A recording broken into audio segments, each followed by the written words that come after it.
ठीक है, तो हम लोगों ने बात किया था कि एपी के कुछ क्वेश्चंस के बारे में सॉल्यूशन करेंगे। तो आज हम लोग क्या करने जा रहे हैं, एपी के सम क्वेश्चंस लगाएंगे। पहला क्वेश्चन आपके सामने यहाँ पे नजर आ रहा है, कह रहा है कि check whether -150 is a term of AP.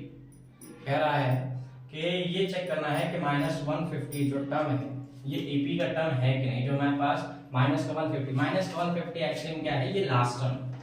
और ये लास्ट टर्म इन्होंने कहा है कि हमको ये चेक करना है कि -150 एपी का टर्म, अगर लास्ट टर्म एन की बात मैं कर रहा हूँ कि हमारे पास -150 दिया गया है, ये हमारे पास लास्ट टर्म है। ठीक, और एपी की सीरीज भी दी गई है। तो अब ये कह रहे हैं कि ये चेक करिए कि एन हमारे पास -150 है कि नहीं। अगर है तो ये दोनों हमारे तरफ इक्वल हो जाएंगे। जब इक्वल हो जाएंगे तो ये सब प्रूफ हो जाएगा कि हमारे पास -150 एपी का टर्म है। अगर नहीं है तो डज नॉट इक्वल के बराबर चला जाएगा।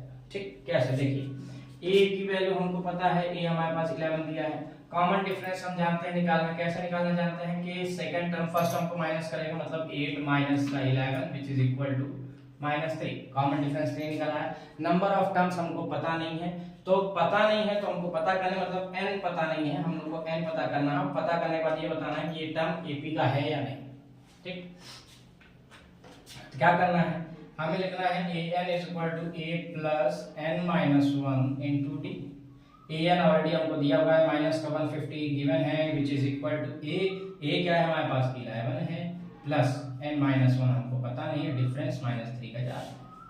इतनी बात तो डाउट में क्लियर हो गया आपको। अच्छा, ये जो -3 है इस बात का ध्यान रखिएगा, इसके साथ मल्टीप्लाई में काफी स्टूडेंट हमारे ऐसे हैं जो सीधे समझ लेते हैं कि -3 इसके साथ ऐड या सब्ट्रैक्ट हो रहा है। तो ये दिमाग में अपने ख्याल हटा दीजिएगा, अगर आ भी रहा हो तो भी हटा दीजिएगा।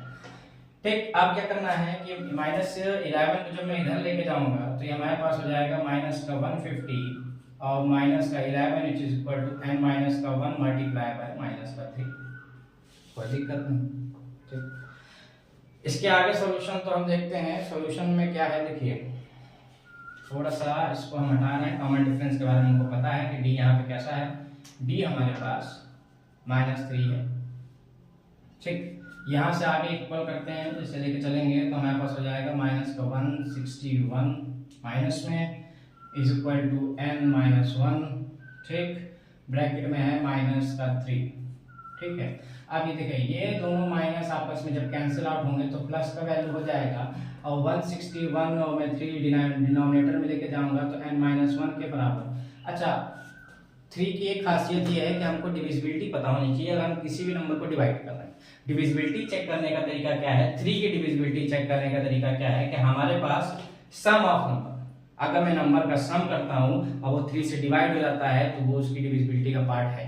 अगर नहीं होता है तो उसकी डिविजिबिलिटी का पार्ट नहीं। मतलब कहने का है कि हमारे पास 3 से जो है तो 6 + 1 7, 7 + 1 8, 8 जो है 3 के टेबल पर नहीं आता है तो वो 3 से डिवाइड नहीं हो सकता, वो नंबर हमारा 3 से डिवाइड नहीं हो सकता है। क्या करना है, अभी थोड़ा सा हम इसको और देख लेते हैं। n की वैल्यू पता करते हैं कि किस, ये हमारा पार्ट है एपी का कि नहीं। 131/3, n जब इधर आएगा तो प्लस का 3 हो जाएगा विच इज 1, सॉरी प्लस का 1 which is equal to n। ठीक, 161 में मैं प्लस को 3 ऐड करके डिनोमिनेटर में 3 लेते हैं तो n के बराबर। अब ये बताइए 164, 6 + 4 10, 10 + 1 11, तो हमारे पास ये भी टर्म एपी का नहीं है। मतलब कहने का है हमारे पास जो n की वैल्यू आ रही है 164/3 हो रही है which is not the part of the AP, ये हमारा एपी का पार्ट नहीं।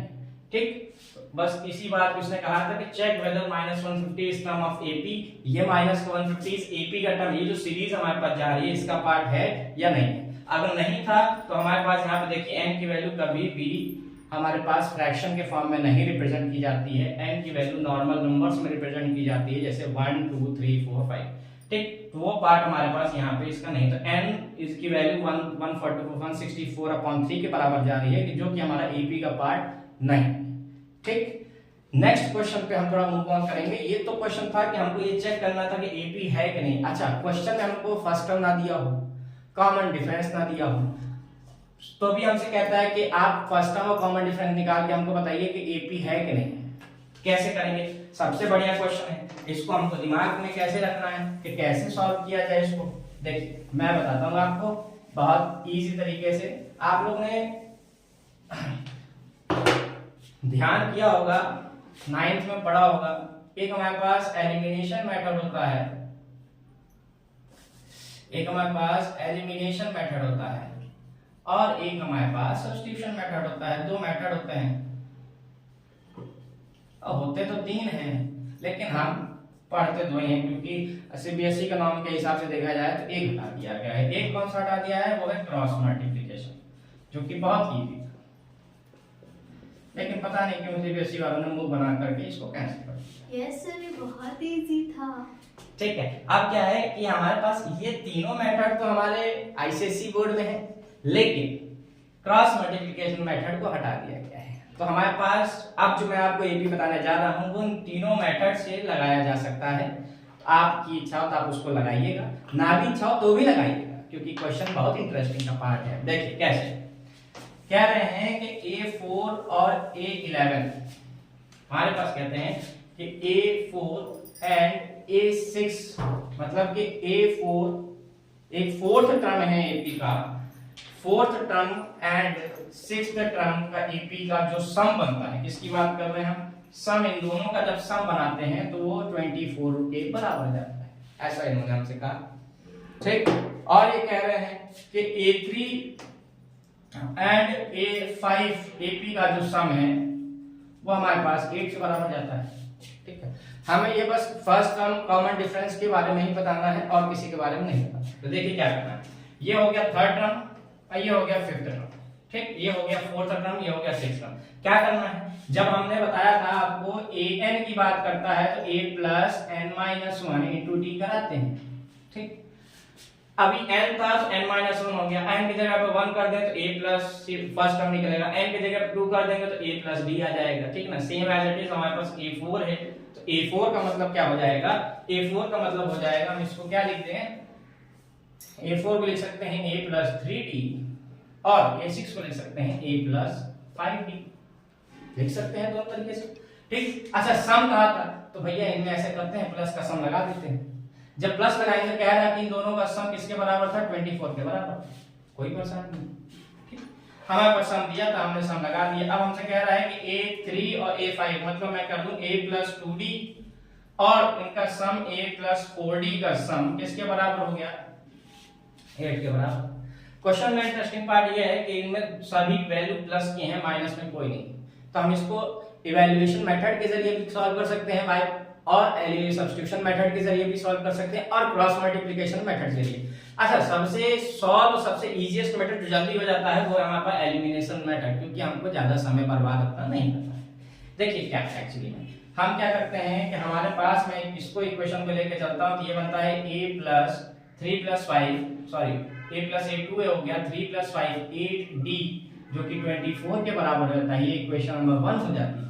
ठीक, इसी तरह से हमारे पास ये हो जाएगा 2a plus 6d which is equal to 8 के बराबर। कोई तकलीफ नहीं, हमें कोई तकलीफ नहीं, आपको भी तकलीफ नहीं होनी चाहिए, क्योंकि यहाँ पे और कुछ करना नहीं है, यहाँ पे सॉल्विंग हमको एडिशन प्लस माइनस करना है। ठीक, देखिए अभी क्या करना है, ये इक्वेशन नंबर सेकंड है, हमसे कह रहा है कि एलिमिनेट करिए इक्वेशन फर्स्ट और सेकंड को साथ में लेकर के, या हम ये कर देते हैं यहाँ से a की वैल्यू उठा करके सेकंड इक्वेशन में पुट करते हैं, तो भी हमारे पास d की वैल्यू या a की वैल्यू निकालेगी। हमको क्या करना है, हम ऐसा नहीं करेंगे, हम सिर्फ एलिमिनेशन मेथड को यूज करेंगे कि एक साथ में रखेंगे, जो प्लस माइनस का साइन चेंज होगा उनको चेंज करके टाटा लगा कर देंगे। क्या करना है, हमारे पास इक्वेशन थी, क्या थी इक्वेशन, हमारे पास था कि ये 2a प्लस 6d किसके बराबर रखा गया, 8 के बराबर रखा गया, कोई तकलीफ नहीं सर। ऐसा करते हैं, हम इनको एलिमिनेट करते हैं, eliminate the equation first and second. तो ऐसा था, सब में प्लस साइन था, हमने सबके साइन चेंज कर दिए, क्योंकि एलिमिनेशन सबसे इजी पार्ट है इक्वेशन को सॉल्व करने का। क्वाड्रेटिक इक्वेशन या जब टू वेरिएबल इक्वेशन आप सॉल्व करेंगे, ठीक, तो वो हमारे पास कैसा आ जाएगा, एलिमिनेशन मेथड सबसे टॉप पे। आप जब भी सॉल्व करिएगा सबसे टॉप वाला इक्वेशन सॉल्व करिएगा, एलिमिनेशन से जल्दी इक्वेशन सॉल्व हो जाता है। क्या करना है, अच्छा माइनस साइन चेंज किया, सबसे बड़ी दिक्कत ये आ गई कि भाई प्लस माइनस दोनों सेम थे, तो ये कैंसिल हो गया, यहाँ पे कोई बचा नहीं, टाटा बाय बाय कर दिया इन्होंने। अब हमारे पास ये बचा, 8 में से 6 जाएगा तो हमारे पास 2d बचेगा, और 24 में से 8 निकालेंगे तो 24 के ऐसा टेबल पढ़िए कि 8 के टेबल में 24 आता हो, हाँ, तो 3 टाइम्स, अब 3 टाइम्स आया तो हम एक और हटा देते हैं 8 इसमें से, तो हमारे पास बचता है 16। भाई 8 2 जा 16, 8 3 जा 24। हमें बहुत इजी से पता नहीं आप लोग पता कर रहे हैं कि नहीं। यहाँ से 2 से हम सिर्फ 16 को जब डिवाइड में भेजेंगे तो हमारे पास बच जाएगा 8, मतलब कॉमन डिफरेंस की वैल्यू आ गई हमारे पास 8। यहाँ से d की वैल्यू हमको पता चल गई, ठीक है। अब हम पता करेंगे a की वैल्यू, लेकिन उससे पहले आप थोड़ा सा इसको नोट कर लीजिए, क्योंकि यहाँ से इक्वेशन बनी है और इक्वेशन के बाद इसको सॉल्व करना सबसे बड़ा पॉइंट है, ठीक। आपको नोट करना हो तो आप इसको नोट करिए, क्योंकि अभी इसके बेसिस पे और क्वेश्चन लगाएंगे, फिर सब सीरीज की हम बात करेंगे, ठीक ना। हमारे पास d की वैल्यू 3। अब हम चाहें अगर हमको पसंद है सबसे ज्यादा तो हमारे पास दो इक्वेशन थी। अब आपके हिसाब में मैं किस में पुट कर दूं, इक्वेशन फर्स्ट में पुट कर दूं या इक्वेशन सेकंड में पुट कर दूं। मेरे हिसाब में चाहे इक्वेशन फर्स्ट में पुट कर दीजिए और चाहे सेकंड में पुट कर दीजिए, आंसर दोनों का सेम ही आना है, ठीक है। तो ऐसा करते हैं, इक्वेशन फर्स्ट को उठा लेते हैं, ठीक। क्या करते हैं, इक्वेशन फर्स्ट की बात कर लेते हैं। सर एक्चुअली ऐसा है, इक्वेशन फर्स्ट में आपने जो कहा था वही हुआ है, तो यहाँ पे 2a के बराबर था इक्वेशन फर्स्ट, ठीक है। हमने यहाँ d की वैल्यू को d की जगह पे 8 पुट कर दिया, तो 2a प्लस का 8 multiply by 8 is equal to 24, यही होता है। d की वैल्यू पता थी हमको, ठीक।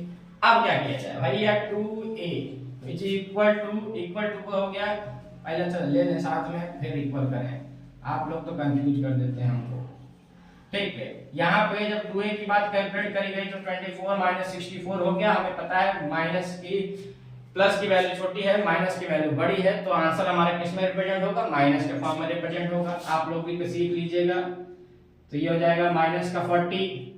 अब हम जब a की बात करेंगे तो माइनस का 40 2 से डिवाइड होगा, इज गिविंग माइनस का 20, तो फर्स्ट टर्म हमारे पास माइनस का 20 हो गया। d हमारे पास कैसा हो गया, d हमारे पास 8 हो गया। अब इन्हीं दो की वैल्यू की बात करते हैं, मतलब एक हमारे पास d था जो 8 दिया था, एक हमारे पास a की वैल्यू आ गई माइनस का 20। अब हमसे कहता है, सबसे इंटरेस्टिंग पार्ट क्वेश्चन का, हमसे कहेगा वो कि आपने ये सब चीजें निकाल ली, ठीक था। हमसे कह रहा है कि ऐसा करिए आप 31st टर्म निकाल दीजिए। हमसे कह रहा है वो ऐसा करिए कि आप 21 टर्म निकाल दीजिए। इन टर्म्स को निकालना है, a नहीं पता था, d नहीं पता था, हमने पता कर लिया a की वैल्यू -28, d की वैल्यू 8। क्या करना है, हमने फिर वैसी बात की, सर a31 का मतलब हो गया, a31 का मतलब हो गया a + 30d, एक हमने हटा दिया उसमें से, ठीक। अब a21 का मतलब हो गया, a21 में हम लिखे a + 20d। हम दोनों का अलग अलग कैलकुलेट करके, लेकिन जो ये वाला क्वेश्चन है वो आपको ही अपने आप से करना है। मैं सिर्फ आपको एक बताऊंगा, a31 कैसे वैल्यू पुट करनी है, कैसे सॉल्यूशन करना है, वो अब आपके ऊपर है, ठीक है। a30 की बात कर लेते हैं, तो क्या है, फर्स्ट हम हमारे पास माइनस का 20 दिया था, हमने यहाँ माइनस का 20 रखा, प्लस a30 डिफरेंस हमारे पास कितना आ रहा है, 8 का आ रहा है, तो कितना होगा, माइनस का 20 में प्लस का ऐड कर देते हैं तो 240 हो जाता है। अब 40 में से 20 को घटा दीजिए, अभी ना आपको समझ में आता, ऐसा करिए 40 रुपए घर वालों से ले लीजिए और उसमें से 20 रुपए का गोलगप्पा खा लीजिए, ठीक है, तो भी आपके पास 20 रुपए बचेगा।